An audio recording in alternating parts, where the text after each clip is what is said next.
Astaghfirullahalazim, astaghfirullahalazim, astaghfirullahalazim. Alladzi la ilaha illa huwa al qayyum wa a'udzu billahi wa la haula wa la quwwata illa billahil aliyil azim. Bi niyatil qabuli wa tamami kulli sul wa ma'mul wa salahishan zahiran wa batinan. Bi afiyatis salam.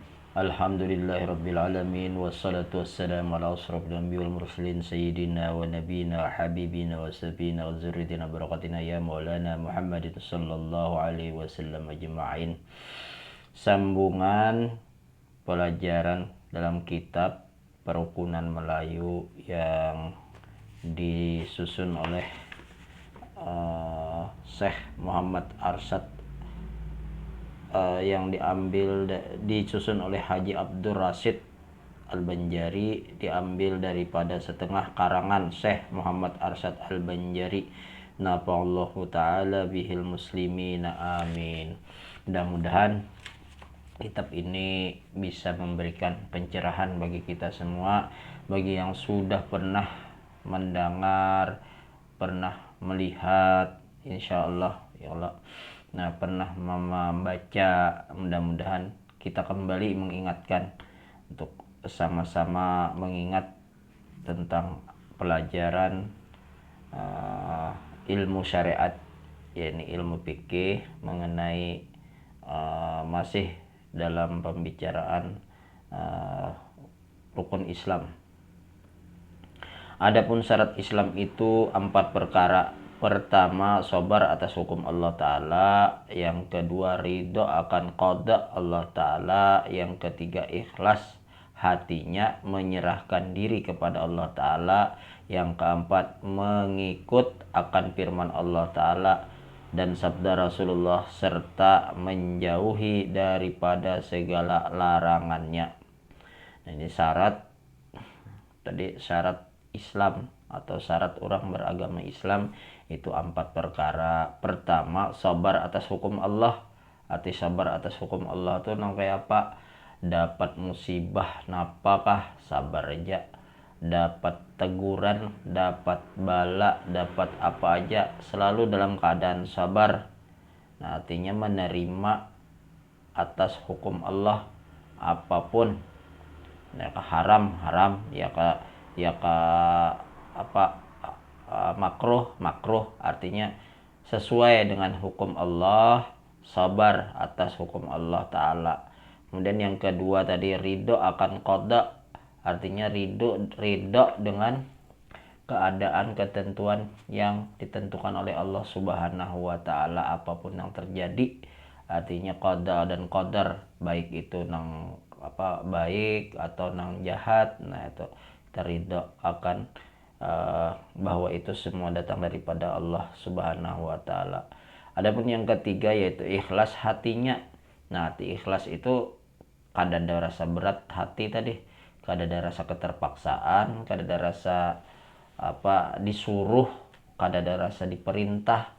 Artinya ikhlas untuk mengerjakan ibadah kepada Allah Subhanahu wa Ta'ala. Contohnya misalnya sembahyang tuh kada perlu disuruh, kada salang disuruh lagi, kada salang diperintah lagi. Begitu mendengar orang suara azan, langsung ambil air wudhu, sembahyang, dan kada merasa terbebani. Nah, itu yang dimaksud dengan ikhlas. Kalau merasa berat, merasa ya kada perintah Tuhan, kada sembahyang tuh pang, ya kada diperintah, artinya nih lain pada perintah. Nah, itu ngarannya kada ikhlas karena sesuatu. Nah, jadi ngaran ikhlas itu kada ada karena apa-apa, semata-mata karena Allah Subhanahu wa Ta'ala, dengan keringanan hatinya untuk melaksanakan ibadah kepada Allah Subhanahu wa Ta'ala. Nah, itu yang dimaksud dengan ikhlas. Jadi kada ada rasa keterpaksaan tadi, rasa barat kada ada. Bahkan kalau nyenang perhatian gitu lah, kita tuh perhatian dengan waktu.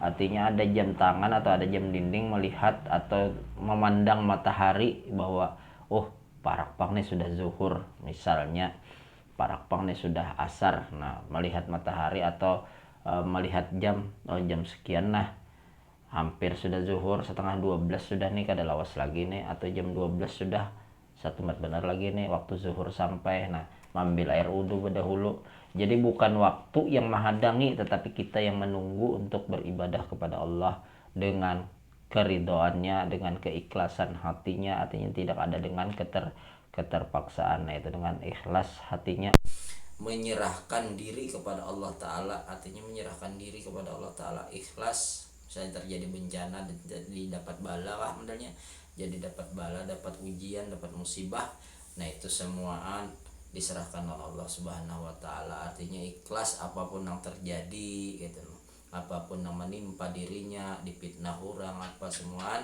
nah semua diserahkan kepada Allah Subhanahu wa Ta'ala. Artinya dipitnah orang misalnya, atau dipitnah siapa gitu, merasa kada napa-napa kayak itu, nah terserah Tuhan aja lagi ya. Nah Allah Subhanahu wa Ta'ala maha mengetahui, artinya ya itu berserah diri dalam Allah Subhanahu wa Ta'ala aja lagi. Nah itu jadi ikhlas hatinya, menyerahkan diri kepada Allah Ta'ala. Adapun yang keempat, mengikut akan firman Allah Ta'ala dan sabda Rasulullah, serta menjauhi daripada segala larangannya. Artinya apa-apa yang dijelaskan di dalam Al-Quran, baik itu mengenai hukum, baik itu mengenai perintah, baik itu mengenai akibat. Nah akibat dari perbuatan maksiat ya, ini kan disampaikan di dalam Al-Quran.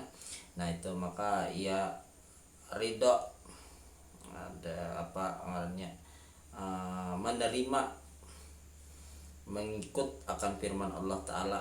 Artinya mengikut dengan firman Allah Ta'ala, kada mengubah, kada mengarasi, kada asa sangkal dengan ayat-ayat Al-Quran itu. Artinya dengan perintah disuruh sembahyang, kada merasa terbebani. Nah itu jadi selalu mengikut akan firman Allah Ta'ala, artinya berpegang kepada Al-Quran. Kalau ada apa-apa itu selalu kembali kepada Al-Quran dan hadis Rasulullah SAW. Ya ada permasalahan datang, oh apa nih, karena ada masalah nih, lalu kembali kepada Al-Quran, pada sabda Rasulullah SAW. Dan menjauhi daripada segala larangannya, artinya menjauhi daripada apa yang kada dibolehkan oleh Allah Subhanahu wa Ta'ala dan Rasulnya. Adapun yang membinasakan Islam itu 4 perkara. Nah membinasakan Islam artinya meruntuhkan Islam itu berawal daripada 4 perkara. Nah pada 4 perkara itu yaitu pertama, berbuat ibadah dengan kejahilan. Berbuat ibadah dengan kejahilan, beribadah aja tapi jahil. Nah dengan kejahilan, ibadah dengan kejahilan, artinya sembahyang mas nutup nang seharusnya menutup aurat, inya membuka aurat. Nang seharusnya baudo dulu bersuci, nya kada bersuci. Nah itu artinya kejahilan, artinya nang tidak dibenarkan dalam melaksanakan ibadah sholat itu digawinya di dalam sembahyang. Nang kedua, pulang mengetahui tetapi tidak beribadat. Mengetahui tetapi tidak beribadat, tahu aja pada masuk waktu zuhur, tahu aja pada masuk waktu subuh, waktu asar, waktu maghrib, waktu isya, cuma inya kada menggawi.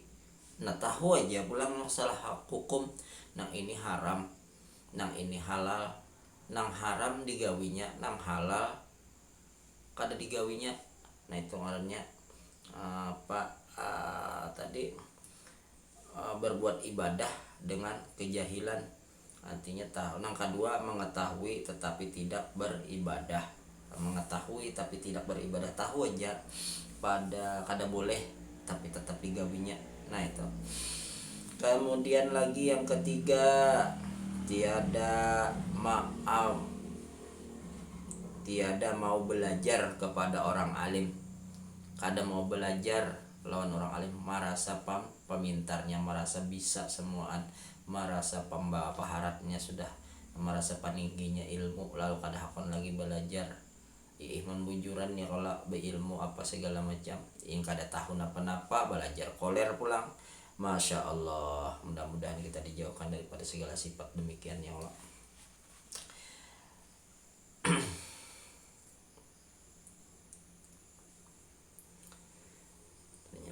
Yang ketiga, tidak mau belajar kepada orang alim.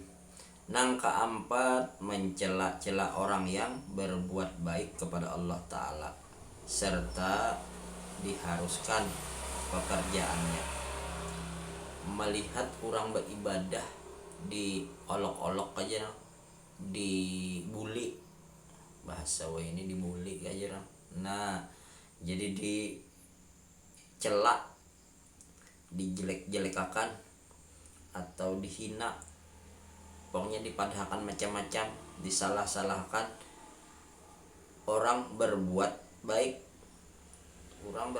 itu dipadahkan macam-macam ya Allah. Nah, kepada Allah Ta'ala artinya dalam beribadah, orang tuh beribadah maka dipadahkan macam-macam gitu. Serta diharuskan pekerjaannya, nang wajib dipadahkannya harus saja. Padahal wajib sembahyang 5 waktu wajib, puasa pada bulan Ramadan wajib, mengeluarkan zakat fitrah wajib, mengeluarkan zakat harta wajib kalaunya sampai hitungannya. Kemudian naik haji ke Baitullah wajib kalaunya memang mampu. Namanya kada mampu tuh ya kada kawain kada mampu, tapi masih banyak jalan orang yang kada mampu itu masih ada kalau sekedar untuk mencari pahala-pahala ibadah haji. Nah itu karena sembahyang itu pun bahaji, jadi bukan naik haji, sembahyang tuh bahaji artinya mengerjakan gawian haji. Nah itu bagi orang yang mengetahuinya, makanya tadi dituntut ilmunya supaya kada tersalah. Kemudian apa tadi lah, yang keempat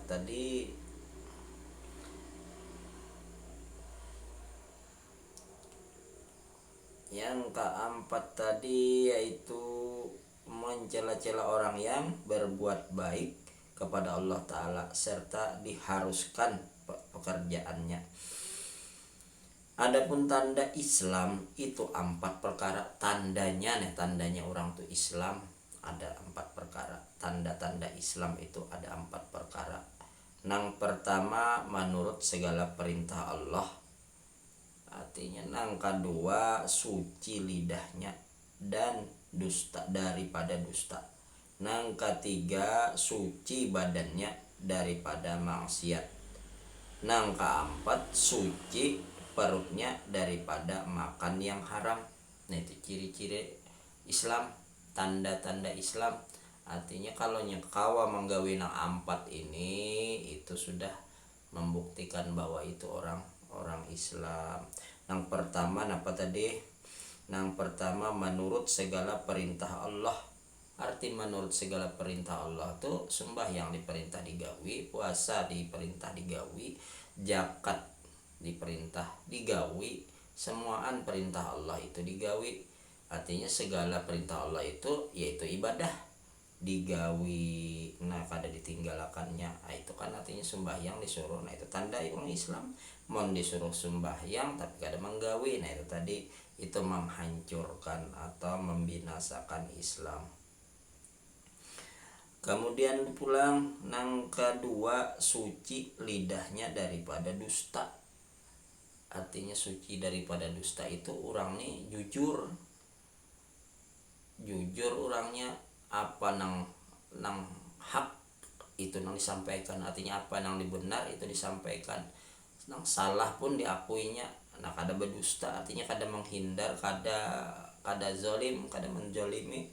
Artinya kalau memang salah inya memang bapada salah, kalau inya memang bujur inya bapada bujur. Kalau inya dipesani orang sampai, kalau dititipi orang barangnya sampai. Artinya di orang bepasan kada balabih, kada bakurang menyampaikan. Nah itu lidahnya daripada dusta. Kedua, suci lidahnya daripada dusta.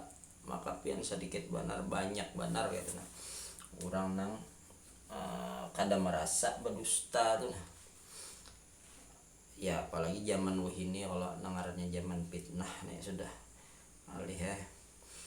Jadi kita aja lagi dirasa-rasa nang bujur nang mana, nang kada bujur nang mana. Mun kada bujur kada usah, nang bujurnya aja dirasa-rasa. Nah itu kedua, suci lidahnya daripada dusta. Nang ketiga, suci badannya daripada maksiat. suci badannya daripada maksiat. Nah tuh. Jadi suci badan daripada maksiat artinya kada menggawi nang ditangati oleh Allah dan Rasulnya, itu arti maksiat.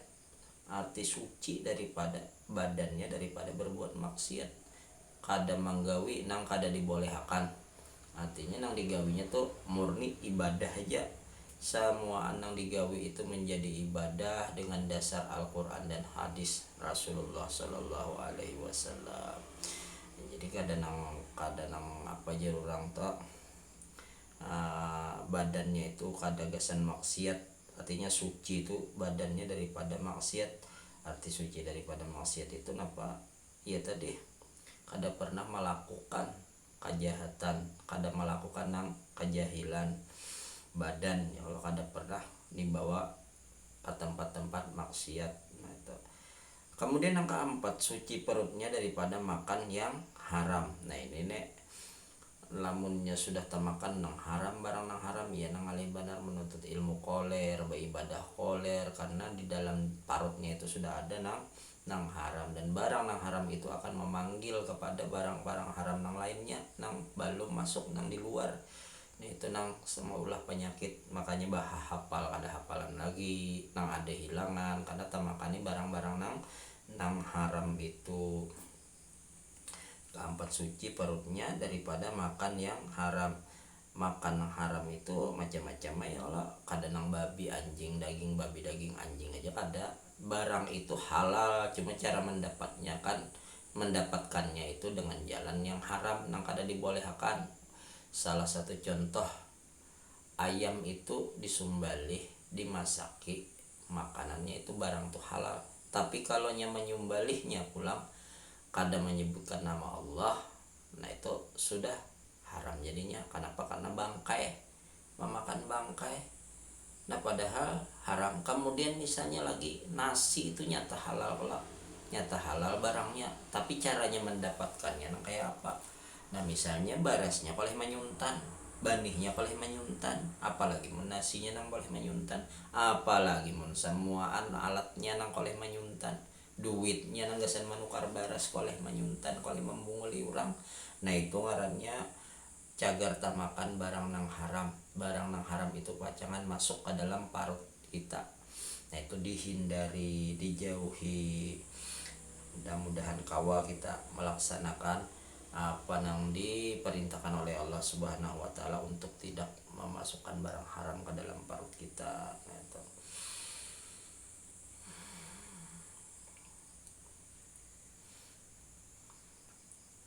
Suci perutnya daripada makan yang haram. Nah, jadi ini tadi apa nih? Tanda-tanda Islam.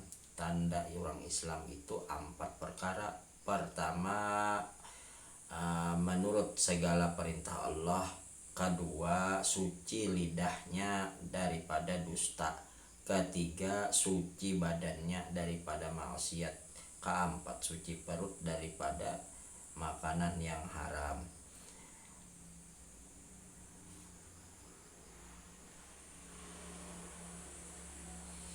Maka pian mon orang sudah patuh berdusta, orang sudah terbiasa berdusta tuh ya nang rasa sakit giginya, sakit muntong lah apalah ini mau kata dustai orang, mau kata sambat apa ngarannya nang perkara dusta tadi.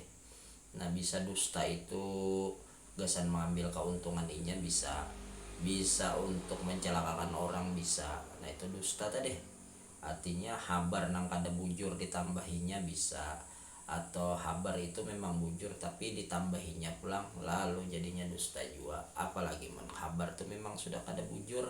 Nah makanya ini nih hati-hati benar mendengar-dengar apa kabar-kabarinya dah, apalagi membaca berita, lihat berita. Wah ini zaman media sosial, hati-hati benar, jangan langsung percaya, jangan langsung ditaguk ujar, di kolom-kolom dulu, dicari sumbernya, bujur kadanya, salah kadanya. Saya kira kada tersalah kita kalau menyampaikan, mun sudah yakin benar adanya, artinya ini memang kenyataan, faktanya ada. Nah nyare mun rasa disampaikan, tapi jangan balabih yo, jangan mengurangi apabila melebihi atau mengurangi itu ya yang berakibat bisa dusta juga orang ada percaya.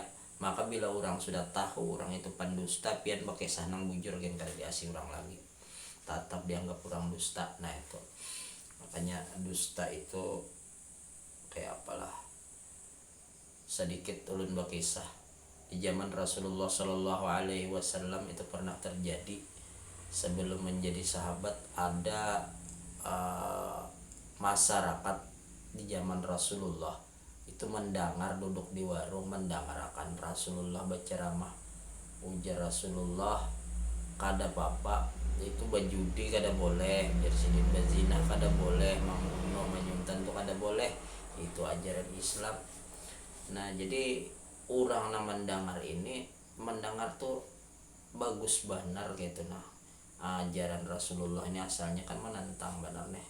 Nah cuma imbahnya mendengar itu penjelasan Nabi di waktu beliau menyampaikan ilmu, artinya ceramah.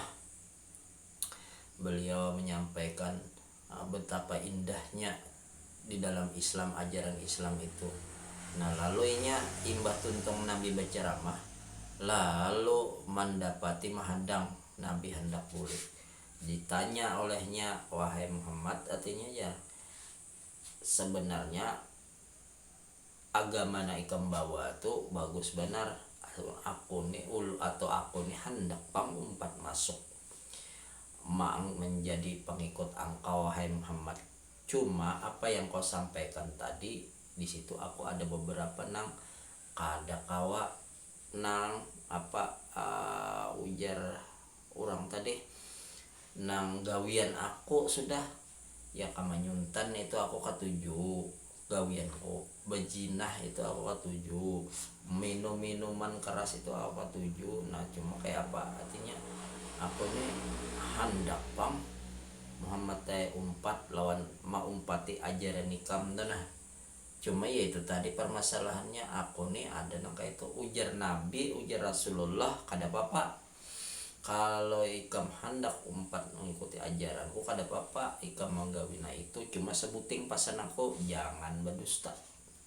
Itu aja, jangan berdusta ujar Nabi.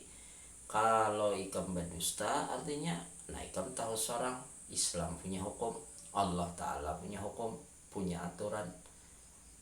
Itu artinya ayo kayak itu aku nyatakan diriku mengucap 2 kalimat syahadat dengan bimbingan Rasulullah Shallallahu Alaihi Wasallam di hadapan beliau, maka berislamlah orang itu.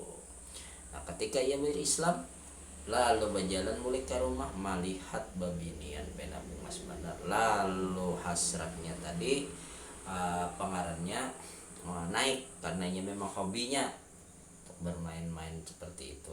Nah ketikanya pengarannya hendak melaksanakan, hendak menggawi babinian tadi, lalu ingat ujar Nabi, ketika engkau melaksanakan sesuatu yang dilarang oleh Allah Subhanahu wa Ta'ala, ikam jangan berdusta. Ayo ikam gawi tapi jangan berdusta.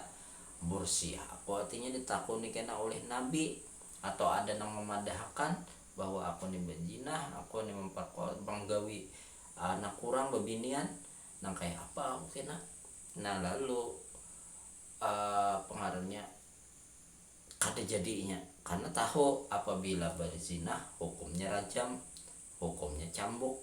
Nah tahunya hukum Islam sudah belajar karena dipadahi mendengarkan ajaran-ajaran Rasulullah, cuma belum hendak aja tadi, cuma ada takalang itu tadi.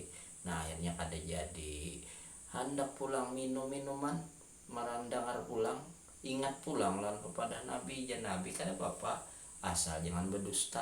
Nah artinya dusta itu penting benar, artinya jangan sampai berdusta. Sekali berdusta kena nang kedua hendak pulang menyusul dusta-dusta berikutnya, dan itu beranak jadinya. Dusta yang pertama itu akan melahirkan dusta-dusta lainnya. Nah itu jadi kita bisa mengambil hikmah, mudah-mudahan ya Allah kita bisa menghindari daripada dusta, daripada memakan makanan yang haram. Riba tuh haram dua tuh kalau pang ya kalau lah Kalau pengen dikira utang duit 1 juta bayarnya 1.100.000, itu kada riba itu. Nah itu haram hukumnya. Diulah modal gesan berjualan, diulah modal gesan berdagang.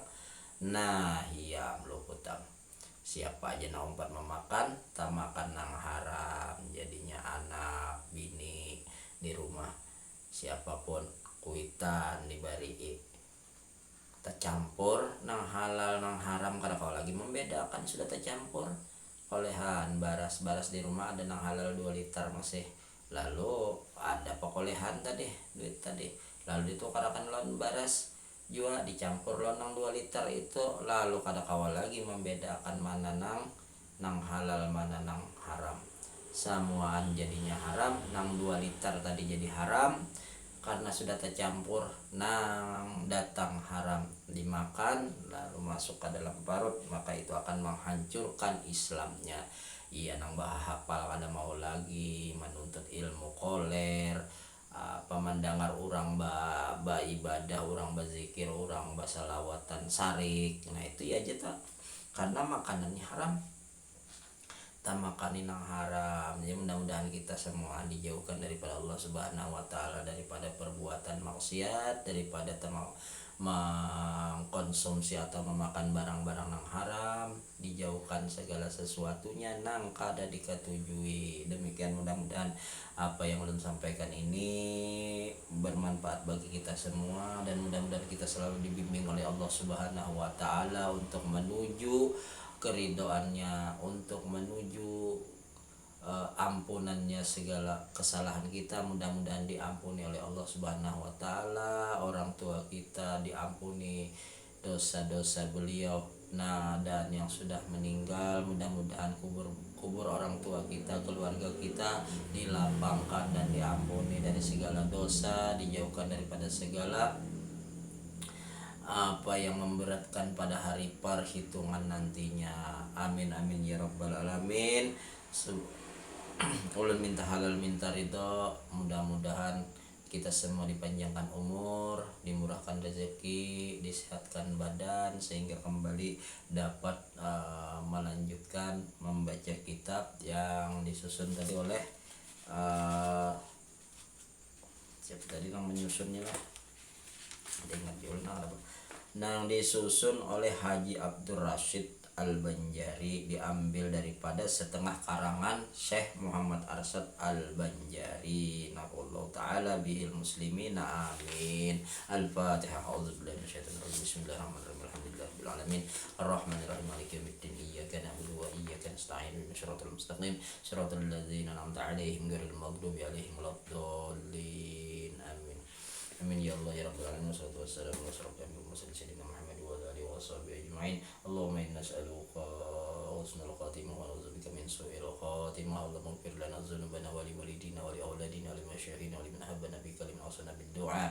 Allahumma ighfir lana dzunubana wa kaffir 'anna sayyi'atina wa tawaffana ma'al abrar. Allahumma fa'na bima 'allamtana ma yanfa'una wa zidna ilma. Rabbi ishrah li sadri wa yassir li amri wa hlul lisani yafqahu qawli. Wa sallallahu ala sayyidina Muhammadin wa alihi wasallam. Walhamdulillahi rabbil alamin.